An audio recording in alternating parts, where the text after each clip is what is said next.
NCT was involved in quite a few headlines this week. Let's start with the rumors involving Haechan and Johnny in Japan. This whole thing began when a prominent Japanese figure in the nightlife industry posted photos and tweets claiming that NCT's Haechan and Johnny engaged in a 5-person encounter with 3 other Japanese women. The photos apparently showed the hotel room key of the same hotel seen in one of Haechan's live streams. The social media accounts of the women were soon discovered, and some were also seemingly NCT fans seen with posters and photo cards. One of the girls then removed her photos and changed her handle, while the initial tweets and photos were taken down. More alleged posts from some of these women claimed that the members had used an app to request their services, that the first meeting was said to be through Hire, but the subsequent meetups were by choice. Other NCT members' names were then mentioned, their manager was said to have aided all this, and one girl claimed to have footage that could end the guys. Other leaks then came out connecting HYBE to all of this. SM Entertainment would then release an official statement firmly denying the rumors involving Haechan, Johnny, and HYBE regarding their involvement with sexual activity and drug use with Japanese sex workers, and warned of legal action. The photos, the accusations, the official denial, and the protest trucks calling for the artist's protection is where we're at as of this recording. Another headline NCT has been involved in is regarding the collaboration between the group and Starbucks that was recently announced. This did not go over well with many fans. As you know, Starbucks is one of the brands being boycotted and accused of supporting Israel and the ongoing genocide in Palestine.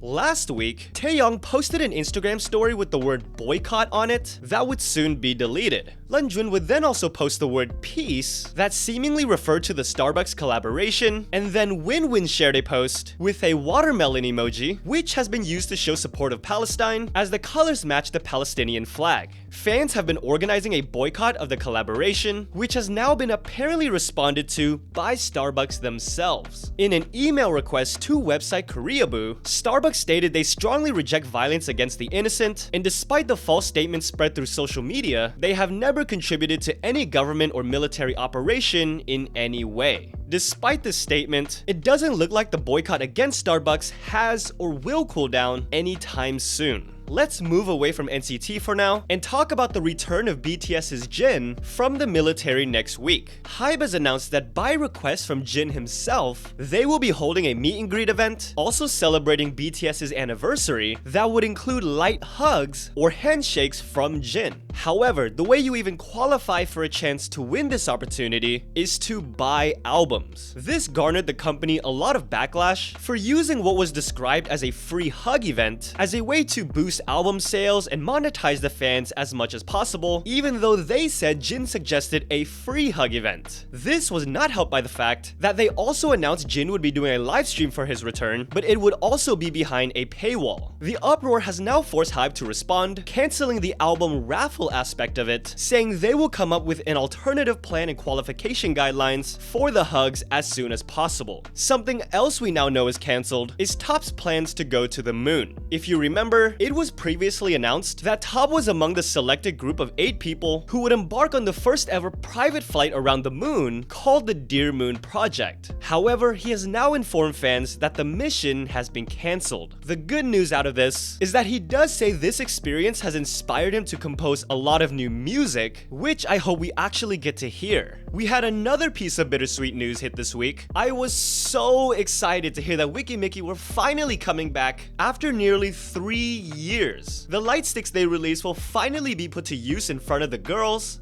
And then, we get hit with the news that this release will be their final song, and the group will be disbanding after 7 years. As of right now, I'm just gonna try to go into next week, trying to appreciate that we are getting new music from them. Finally, some health updates and or artists we might not see for a while. To.P'S SHINYU was absent from one of their schedules this week due to the unfortunate passing of his grandfather. Also, well wishes to I-DLE SOYEON, who halted her activities due to worsening health. It has been the season of university festivals, so it makes sense why aespa's NINGNING also had to take a break after going to the hospital for symptoms of exhaustion and dehydration. We now also won't be seeing IKON's CHANWOO and Bobby for a while, as both have now quietly began and enlisted for their mandatory military service. Bobby left with a post saying from 6 AM to 11 PM, ice cream's on me for Iconics. As always, let's get to the positive things in K-pop that we can celebrate this week. Although the P1 Harmony concert in Atlanta was cancelled due to water main breaks across the city, fans decided to make the best of it and organized a picnic for everyone. I guess the P1 Harmony guys found out and decided to show up, surprising everyone there. So cool of them to do that. It was also heartwarming to see all 6 members of GFRIEND reunite at BBG's first ever concert. Music show wins this week was dominated by 2 groups. Million Sellers aespa earning first place on Music Core, Show Champion, and M Countdown, and Million Sellers ATEEZ winning #1 on the show and Music Bank. Comebacks and releases this week included AKMU, Bad Villain's debut, Wavy, Extraordinary Hero's new song, a track from Stray Kids Han and Seungmin, 2US's pre-release, Kara Nicole's new song, BTS Jungkook's Never Let Go, and of course the bittersweet comeback from Kepler, their final promotion as 9. Congrats to BTS's RM, who also recently released his album, with it now debuting on the Billboard 200. Also congrats to EXID's Hani, who has confirmed her plans to marry her boyfriend of 4 years, psychiatrist and entertainer Yang Jae-woong. And speaking of getting married, let's end on something TXT's Yeonjun helped happen and told fans he would never forget. Oh my god.